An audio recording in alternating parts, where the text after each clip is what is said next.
Negara bermartabat. Merdeka. Jurnalis, kami jurnalis, bukan londo ireng.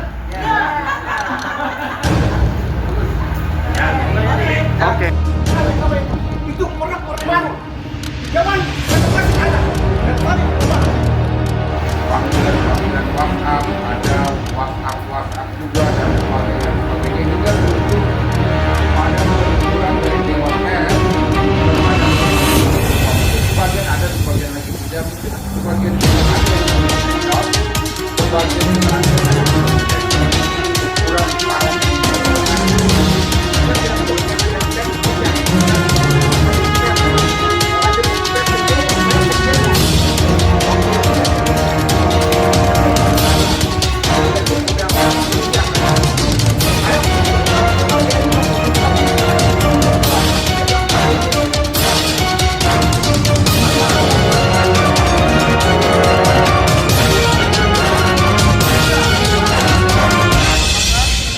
Berani menyatakan kebenaran karena kebenaran tidak bisa dikalahkan.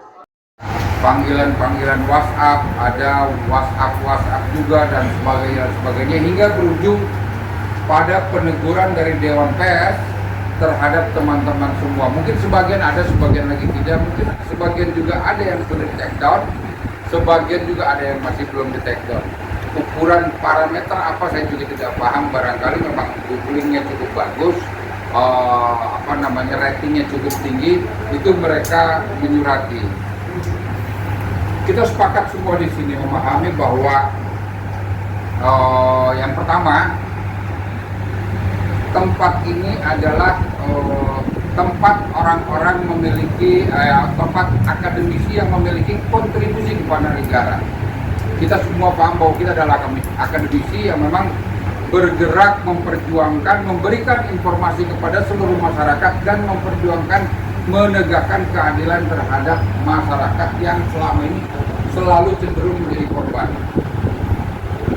Kita paham bahwa beberapa minggu yang kebelakang ini juga ada salah seorang senior dari advokat memberikan sesuatu statement yang luar biasa karena saluran hukum tidak dilakukan dengan benar, maka yang terjadi adalah demo besar-besaran ke lokasi advokat tersebut dan berujung pada permohonan maaf yang tentunya dimaafkan juga oleh teman-teman wartawan.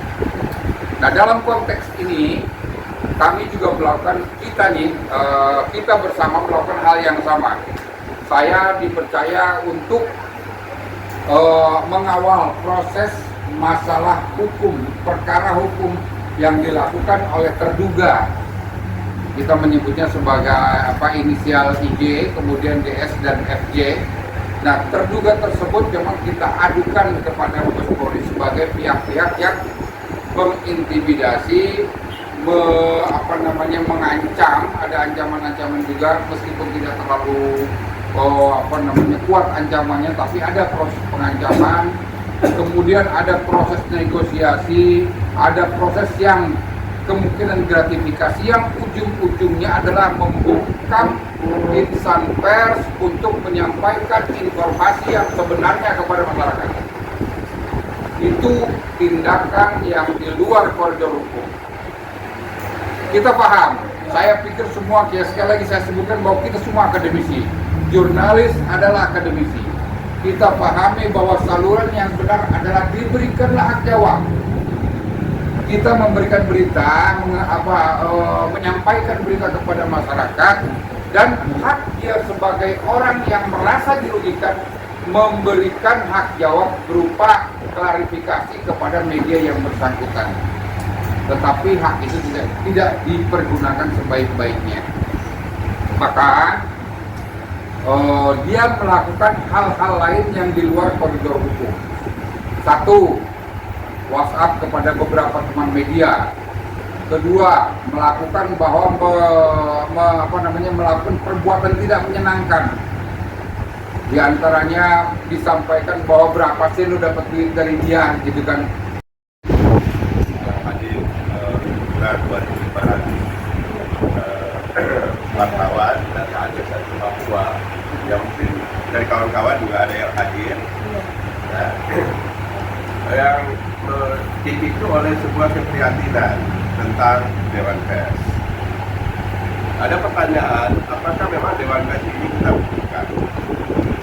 Ya, kalau menurut saya ya, melihat perkembangan dari Dewan Pers ya sekarang ini yang jauh melenceng dari niatan awal, terutama dikaitkan dengan jiwa ya dari Undang-Undang Nomor 40 Tahun 1999 tentang pers, maka sesungguhnya Dewan Pers saat ini tidak diperlukan. Ya, ibaratnya begini ya, Dewan Pers itu tidak ada, wartawan tetap ada dan bisa bekerja sesuai dengan fungsi yang selama ini berjalan. Tetapi kalau wartawan tidak ada, maka Dewan Pers itu tidak akan ada. Ya, jadi ada atau tidak Dewan Pers, maka wartawan dengan kerja-kerjanya akan tetap berjalan normal biasa. Tidak ada yang berubah. Tetapi kalau wartawan tidak ada, Dewan Pers itu tidak akan pernah ada, tidak akan pernah exist. Karena dia ada itu karena wartawan. Nah, oleh karena itu maka sebenarnya wartawan ini harus merasa percaya diri, ya, bahwa kita adalah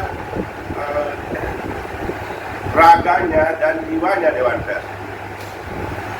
Dewan Pers itu hanya ya semacam orang yang numpang hidup di tengah-tengah masyarakat pers.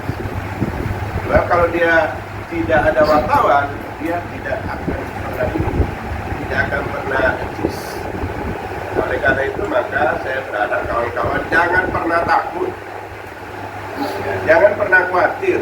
Saya sebenarnya bingung juga ini. Kenapa kalau disurati Dewan Pers kita takut? Melihat ini ya. Iya. Kenapa? Ada masalah apa? Dia punya hak untuk Undang boleh. apakah dia punya hak untuk memenjarakan Anda? Tidak ada. Ya. Terus kenapa kita takut gitu?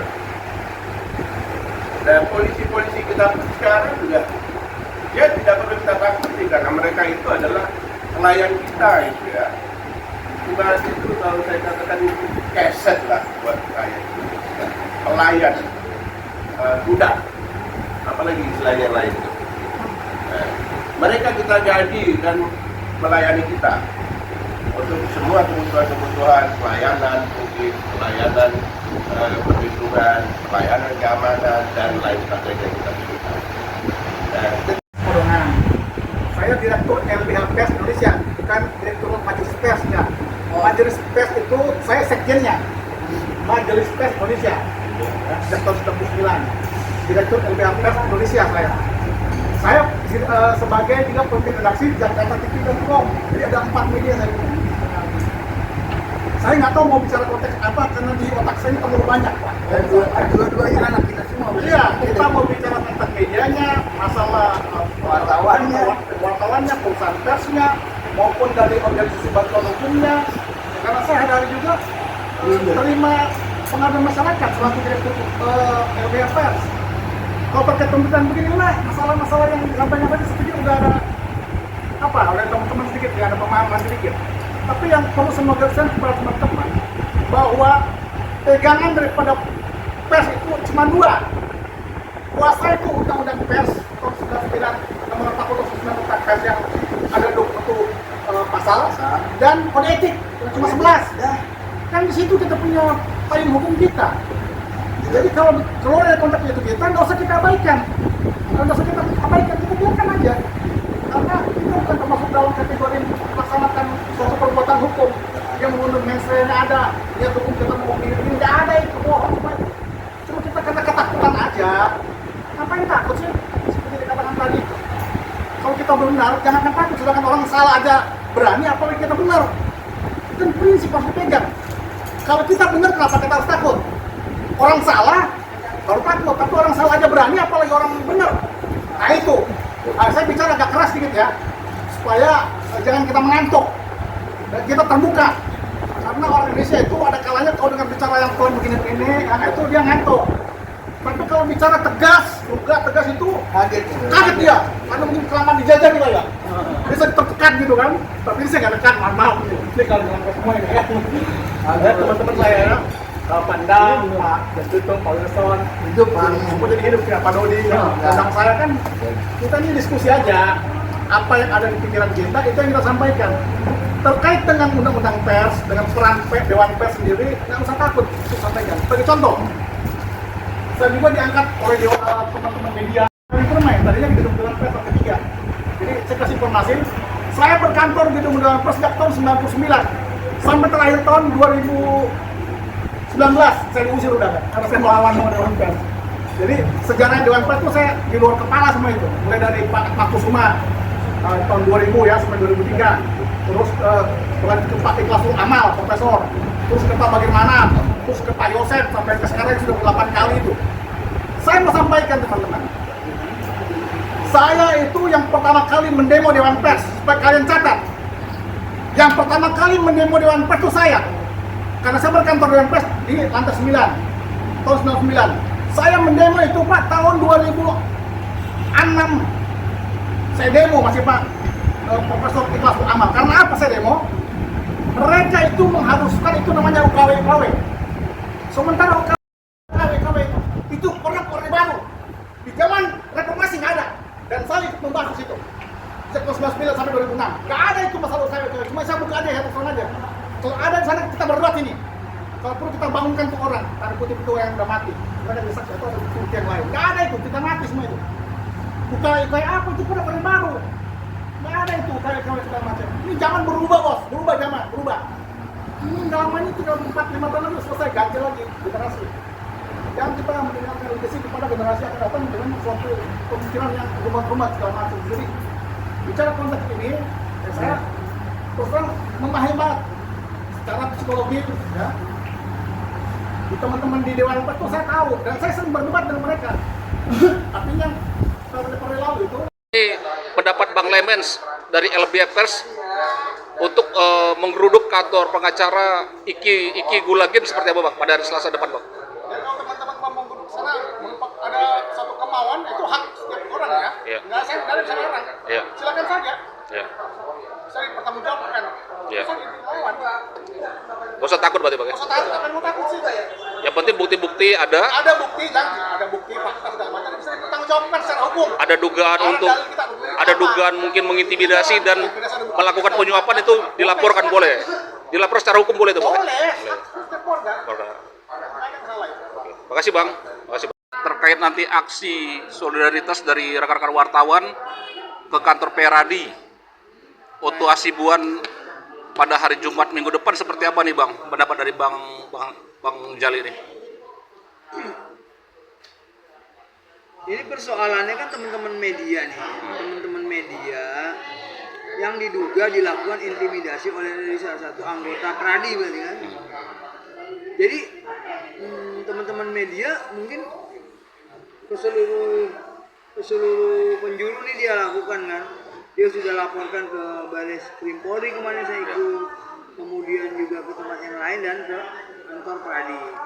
Tujuannya mungkin dia ingin menyampaikan bahwa di dalam organisasi Pradi ini ada salah satu oknum ya sebetulnya oknum wartawan, oknum advokat yang melakukan dugaan intimidasi kepada wartawan. Bagus lah nggak apa-apa. Ini sebuah proses pembelajaran bahwa siapapun di Indonesia itu tidak boleh sembarangan membuat statement, melakukan intimidasi, apalagi ini terhadap teman-teman saudara-saudara kita yang jurnalis, pemburu berita untuk menyampaikan informasi baik, benar dan berimbang kepada masyarakat, ya tidak boleh dihambat sesuai dengan undang-undang yang berlaku. Khususnya Undang-Undang Pers nomor 40 tahun 99. Termasuk ada unsur dugaan intimidasi, terus mengancam atau juga unsur dugaan suap dengan mengiming agar berita di take down, itu menurut Bang Jali seperti apa Bang?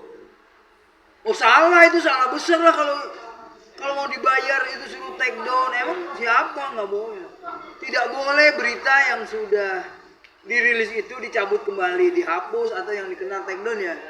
Nah itu kan dalam istilah teman-teman mungkin di take down, diturunkan atau dicabut dari platform beritanya. Nah itu nggak boleh. Jadi itu melanggar hukum, melanggar perundang-undangan. Jadi oknum-oknum ini harusnya diapain sih Bang? Kalau ada dugaan kayak begini Bang, oknum-oknum mungkin dari pihak advokat atau mungkin orang suruhan dari yang pihak berperkara seperti apa deh Bang? Kan setiap hukum itu kan setiap orang yang melakukan sesuatu dan atau tidak melakukan sesuatu. Iya. Jadi artinya ya terhadap oknum itunya aja. Ini kan kalau ada misalnya hasil penyelidikan yang ternyata ada unsur pidananya, Iya. ya ini Polri lah ya kan. Kalau ini ada unsur etiknya, berarti kan apa? Dalam hal ini organisasiannya tadi sebut Pradi misalnya, Iya. ya kita pulangkan kepada Pradi. Seperti apa Pradi memberikan kriteria atau sanksi itu kan kewenangannya Pradi. Oke. Makasih ya, Pak Gajali ya, makasih. Tetap semangat, tetap berani menyatakan kebenaran karena kebenaran tidak bisa dikalahkan. Makasih Bang.